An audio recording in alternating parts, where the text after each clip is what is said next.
Hello, I'm Willa Latham and I love antique porcelain. And a few weeks ago, I spoke about Japanism, the design movement that was a rebellion against Victorian opulent design. And I promised that I would talk more about the English aesthetic movement, so that's today. And to give a bit more background, there was in the early 19th century the Industrial Revolution, and that created an enormous amount of wealth. And great wealth creates a great need or desire for luxury. And sadly, a desire for luxury often creates very bad taste. So in 1851, there was this massive exhibition in London called the Great Exhibition. And it was a great exhibit of art and design and crafts, but also science and all sorts of things. And the young designers of the time were appalled by the level of design because it was incredibly ugly. It was just opulent, and they called it the vulgarity of ornament. It was just everything was so ornamental and over the top, and it was very bad taste. So a lot of young designers started to rebel, and that's what started the aesthetic movement. And an offshoot of that, or maybe a parallel movement, I don't know how to call it, it was the Japanism movement, which was inspired by the simplicity and sort of simple engagement of Japanese wood prints. Now, the aesthetic movement, it became a very global phenomenon, but it really started here in London and in Oxford, in very English places.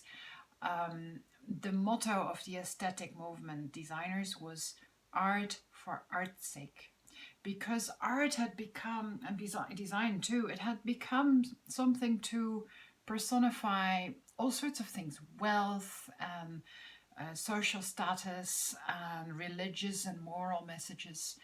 And the aesthetic movement designers said, no, no, no, art needs to be for art's sake. It needs to be just beautiful, and it needs to be functional. If you design an object, it needs to be functional. First of all, it needs to be well designed, and then comes the ornament. The decoration is secondary, but it's got to be beautiful. And everything beautiful has got to have a function. It's got to be for something. It's got to just serve beauty. It shouldn't just be there to show, look how wealthy I am, or this is how you should live a justified Victorian life. It shouldn't be all that stuff. It should just be beautiful.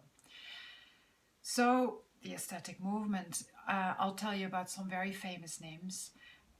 One very famous name, very close to my heart, is William Morris. And William Morris was an English designer, and the reason he's so close to my heart is that when I look out the window here, I look out over the garden, the park, and the house where he grew up, and where he started experimenting with his designs when he was young. And I'll show you a design for a wallpaper that you've probably seen sometime. It's very typically William Morris. It's all very natural, naturalistic. He worked with natural dyes, and he started experimenting with his herbs just outside my window here. It's in the north of London, Walthamstow. If you are ever in London, go to the William Morris Gallery. It's beautiful. Another very famous name was Christopher Dresser, who designed these plates, and I'll tell more about it later. He was also a professor at the Government School of Design. And he wrote textbooks to re-educate young designers on what design should be. And it was all about these principles of simplicity and functionality and beauty. And for instance, one thing he said is that nature should be depicted in a flat way. And what he meant by that was that in Victorian times, people often tried to copy nature. Now, of course, that can be stunning, but he said, no, that's ridiculous. You can't copy nature. We can depict nature in patterns, but we should do it in a very simple, flat way, and we can actually express the joy and beauty of nature in a really simple way. That's much more effective.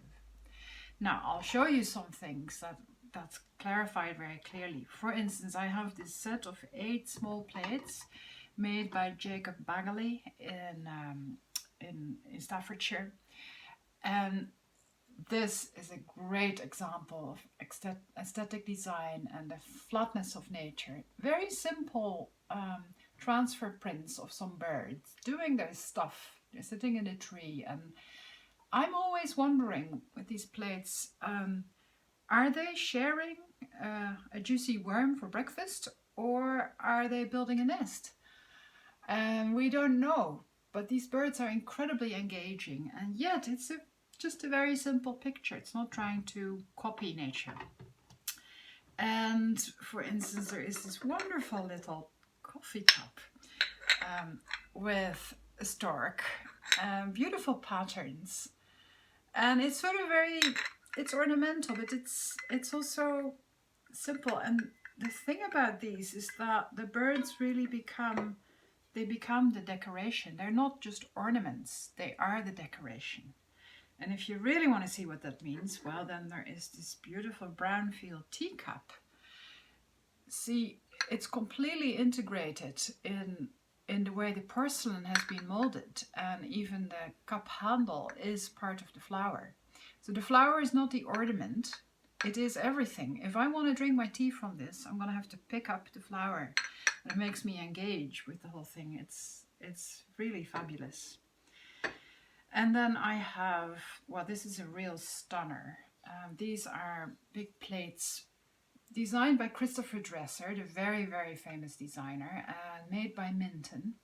Christopher Dresser created a huge dinner and tea service in this pattern for Minton. It's very desired. It's a real collector's item. I feel very proud that I laid my hands on this. And this is inspired by Chinese design, very much like Japanism. Christopher Dresser had a real interest in Eastern designs because of their spontaneity. You could call this definitely ornate, but it's not opulent.